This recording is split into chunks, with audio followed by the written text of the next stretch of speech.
இன்னிக்கும் பல குடும்பங்கள்ல மாத செலவுக்கே கஷ்டம் இருக்குது. வீட்டுல படிக்கிற பிள்ளைங்களுக்கு ஆன்லைன் கிளாஸ் பார்க்க வசதி இல்லாம கஷ்டப்படுற நிலையும் இருக்கு.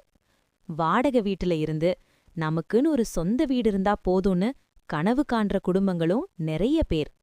இந்த மாதிரி சாதாரண மக்களின் வாழ்க்கையில சின்னதா இருந்தாலும் பெரிய மாற்றம் வரணும்னு 2026-27 தமிழ்நாடு அரசு பட்ஜெட்ல சில முக்கியமான அறிவிப்புகள் செய்யப்பட்டிருக்குது.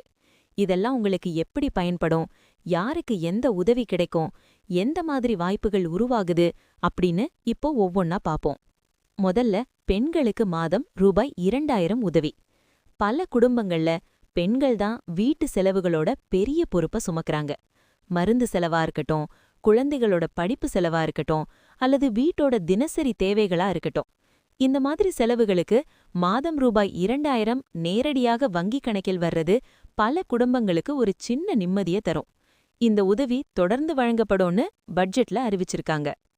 அடுத்தது வீடு தொடர்பான உதவி. நம்ம ஊர்ல இன்னிக்கும் வீடு இல்லாம வாடகை வீட்டுல வாழ்கிற குடும்பங்கள் நிறைய பேர் இருக்காங்க. அவர்களுக்கு இலவச வீடு அல்லது வீடு கட்ட உதவி வழங்கப்படும்னு இந்த பட்ஜெட்ல சொல்லியிருக்காங்க. நிலம் இருக்கிறவங்களுக்கு வீடு கட்ட உதவி, நிலம் இல்லாதவங்களுக்கு வீடு கிடைக்கிற மாதிரி திட்டங்கள் செயல்படுத்தப்படும்னு அறிவிக்கப்பட்டிருக்கு. இதன் மூலம் சொந்த வீடுன்னு கனவு காண்ற பல குடும்பங்களோட ஆசை நிஜமாக வாய்ப்பிருக்கு. இப்போ மாணவர்களை பற்றி பேசுவோம். இன்றைய காலத்துல படிப்பு அப்படின்னா புத்தகம் மட்டும் போதாது. மொபைல், லேப்டாப், இன்டர்நெட் இவையெல்லாம் இல்லாம மாணவங்க போட்டியிட முடியாத நிலை. இதனால மேல்நிலை வகுப்பு மற்றும் கல்லூரி மாணவர்களுக்கு இலவச லேப்டாப் வழங்கப்படும்னு இந்த பட்ஜெட்ல அறிவிக்கப்பட்டிருக்கு.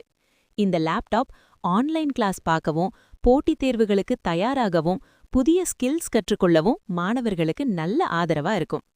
இதனால் கிராமப்புற மாணவர்களுக்கும் நகர்ப்புற மாணவர்களுக்கும் இருக்கிற டிஜிட்டல் இடைவெளி குறைவாக வாய்ப்பிருக்கு. அடுத்த முக்கிய விஷயம் வேலைவாய்ப்பு. படிச்சுட்டு வேலை இல்லாம வீட்டுல உட்கார்ந்திருக்கும் இளைஞர்கள் நம்ம சமூகத்துல அதிகமா இருக்காங்க. இந்த பட்ஜெட்ல அரசு துறைகள்ல காலியாக உள்ள பணியிடங்களை நிரப்புவதற்கான நடவடிக்கைகள், மேலும் இளைஞர்களுக்கான திறன் மேம்பாட்டு பயிற்சிகள் விரிவுபடுத்தப்படும்னு அறிவிக்கப்பட்டிருக்கு. இதன் மூலம் அரசு வேலைவாய்ப்புகள் மட்டுமில்லாம தனியார் துறைகளிலும் வேலை கிடைக்கிற மாதிரி இளைஞர்களை தயார்படுத்துவதே இந்த முயற்சிகளோட நோக்கம். இந்த 2026-27 பட்ஜெட் சுமார் 142 நிமிடங்கள் சட்டமன்றத்துல தாக்கல் செய்யப்பட்டது. அந்த முழு உரையில பெண்கள் நலன், மாணவர் முன்னேற்றம், வீடு, வேலைவாய்ப்பு, சமூக நலத் திட்டங்கள் இவையெல்லாம் முக்கியமாக இடம்பெற்றிருக்கு. அதாவது சாதாரண மக்களின் வாழ்க்கை தரம் கொஞ்சமாவது மேம்படணும்னு இந்த அறிவிப்புகள் வடிவமைக்கப்பட்டிருக்குது. ஆனா ஒரு விஷயம் நாம புரிஞ்சுக்கணும். திட்டம் அறிவிக்கப்பட்டா மட்டும் போதாது.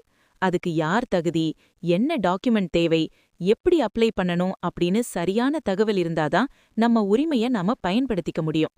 பல பேருக்கு தகவல் இல்லாததாலேயே இருக்கிற வாய்ப்புகள் கைவிட்டு போயிடுது. அதனால இந்த மாதிரி அரசு திட்டங்கள் பற்றி நாம தெரிஞ்சுக்கிறதும், நம்ம வீட்டில இருக்கிற அம்மா, அப்பா, பிள்ளைகள், உறவினர்கள் எல்லாருக்கும் சொல்லித்தரதும் ரொம்ப முக்கியம். இன்னைக்கு உங்களுக்கு தேவையில்லாம இருந்தாலும் நாளைக்கு உங்க குடும்பத்துல யாருக்காவது இந்த உதவி தேவைப்படலாம்.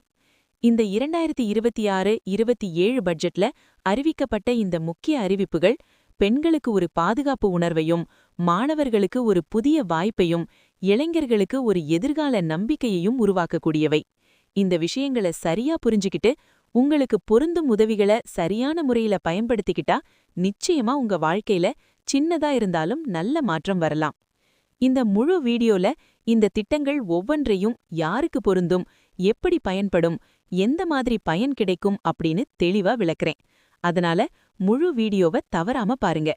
தகவலை மட்டும் எடுத்துக்காம இந்த தகவலை உங்க சுற்றியுள்ள மக்களுக்கும் பகிர்ந்தாதான் இதோட உண்மையான பயன் நம்ம சமூகத்துக்கு கிடைக்கும்.